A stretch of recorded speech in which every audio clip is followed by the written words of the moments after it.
say du lai kan say du lai mama from ri sang wan kai nan sa lo za me hok tui yang tui pui suwa sang kara chan tu ngai chan chua nan tha pham vang qua lối mò ô cần mong anh cần em chim lâu ngày lại mama itel lâu chuan chun i arei gian khua senge lung lam kan vai ring lam hong la mang le sai le chun le zua lung lo makim nge yang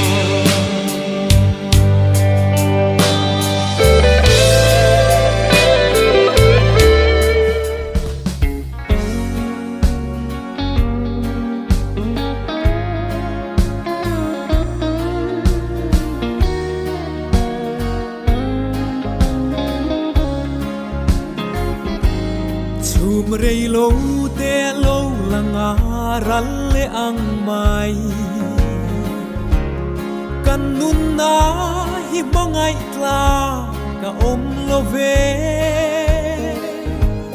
kho ve le chu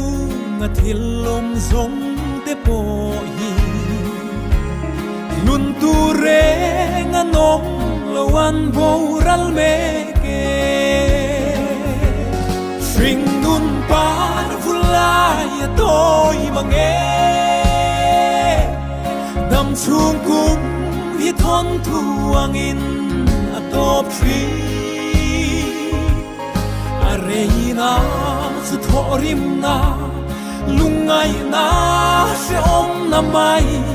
kan dam chung ni te chiar dan min ril ro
Ring nun chui chang hia lung oi har mange har sat na le boy na te hia ni tin min hual trina tran pui tu reng om lo ang hia thin lung arum trina lalpa be se na ero anung reng tri Katalan pa tra ani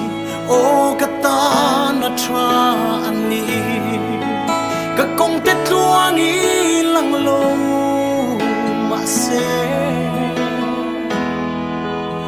hey hika shereng min nen kol tri min mangai tu ani ke katan hian lalpa tra